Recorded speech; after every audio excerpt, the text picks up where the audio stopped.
Welcome back. Absa is the bank that's being slammed for not doing its part to fight climate change. Environmental group Just Shares says it'll clear the bank to show that they're going to continue to fund coal, oil and gas projects. Absa has since hit back, though, saying that climate change is being made an even bigger priority. Robyn Hugo from Just Share joins us now. Do you think that Absa, Robyn, good morning, is making it a bigger priority? They're one of the only banks that is still financing this sort of market.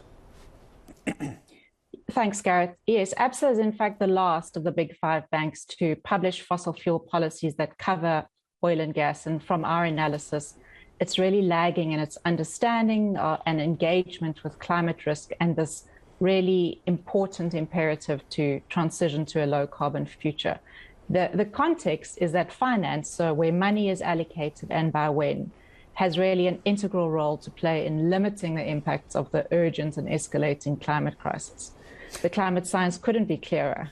The Intergovernmental Panel on Climate Change says we need to have immediate, rapid, large-scale reductions in GHGs if we want to limit warming to safe levels, and that we're going to miss a brief and rapidly closing window of opportunity unless we halve emissions in less than 7.5 years. As I'm taking a look at some of the reaction from a few of the other banks, and because I've mentioned Absa, Robyn, it's only fair that I run through what some others are saying. First Rand and Nedbank have ruled out financing any new coal mining. Standard Bank's climate policy allows it to increase its financing of fossil fuels to at least 2040. But it looks like it's Absa's policies that reveal the bank, according to the statement that I'm reading here, and the wording used is that Absa has a poor grasp of why it's crucial for financial institutions to get on top of climate change. Essentially, they're contributing to the destruction of natural resources. I mean, that's the very extreme form of criticism, isn't it? Precisely, Gareth. So capital allocation decisions can either accelerate decarbonization or they can make economies more vulnerable to climate risk. Absa's new policies don't take its position, unfortunately, on climate change forward in any significant way. So there's only one exclusion, on a long overdue one, in fact, on financing for new coal-fired power, and they don't have any meaningful targets to reduce the emissions that are associated with the projects and the entities to which they lend.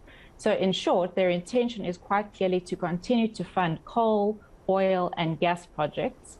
Not only do they plan to increase their exposure to fossil fuels, but they still envisage funding these sectors up to and including the year 2050, in circumstances where, as I say, we have to halve emissions before 2030. And the science is really unequivocal. We have to stop new fossil fuel projects, and almost half of the existing fossil fuel production needs to be shut down early if we want to have any hope of reaching 1.5 degree Celsius limit. I suppose the other argument here, Robyn, which we need to address as well, is right now it's not illegal. It's frowned upon socially and by those involved in climate change and climate change engagement as well. But as it stands right now, there are policy frameworks that government's working towards. But it's not illegal to mine for fossil fuels at the moment. And I suppose someone's going to make money off of doing that. Precisely. So banks like Absa, and in fact all of our big five banks that claim to support the goals of the Paris Agreement, are not legally required, but they have to, in fact, if they want to show that they in fact do care about limiting the impacts of climate change, they have to have detailed, robust policies in relation to their financing. They have to have clear short, medium and long-term targets to reduce or stop this exposure on a timeframe aligned with the Paris Agreement, and they need meaningful exclusions. So as you say, our governments, we do have a vastly improved nationally determined contribution in terms of the Paris Agreement, but as things stand, it is not illegal to continue to finance fossil fuels, but the climate science is, as I say, unequivocal. This runs completely contrary to what we need to be doing. Yeah, I don't think anybody would really argue with the science at the moment as well. I suppose the question's got to be now, Robyn, what's the next step in taking this conversation forward? There's been reaction from Absa as well. I'm sure Just Share is going to continue that fight. But how do we go beyond the talking in a situation like this? What's the next step for you and your organisation? So we're a shareholder activist organisation. So part of our climate work is trying to help the urgent action that's required by the Paris Agreement to direct financial flows towards a low carbon just transition, an inclusive, sustainable future. One of the ways we do that is by filing shareholder resolutions. In fact, the one that was recently co-filed with Aon Investment Management at Standard Bank got 99.7% support. So that is very likely. We do continue to engage with all of the banks, but a shareholder resolution is one of the many options that are available to us to try and progress this engagement. I'm just taking a look here as well at the continued funding for fossil fuels by Absa. I'm seeing in this report as well that they're expected and they're planning to continue funding up to and including the year 2050. This goes beyond any global agreed upon accords, doesn't it?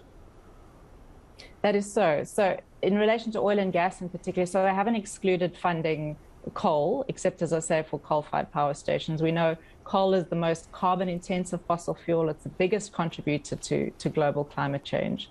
And in relation to oil and gas, Absa is really quite enthusiastic about what they describe as the opportunities presented by Africa's significant oil and gas reserves. So they talk about strategic importance of oil and gas for economic growth and for themselves as a pan-African bank, but they don't make a single reference to the really significant contribution of fossil gas to global emissions, the associated risks of developing gas economies, and this growing body of evidence that shows that developing fossil fuels, particularly oil and gas, is not necessary and it's not desirable for Africa to improve our energy security and alleviate poverty. Robyn Hugo, I appreciate your time. I'm sure we'll speak again. Just Shares Director for Climate Change Engagement, Robyn Hugo. Just to remind you, there was a response from Absa coming back and saying that climate change is being made an even bigger priority. But as far as in the report I can see, it is a bigger priority, but not as big as some of the other banks are making it.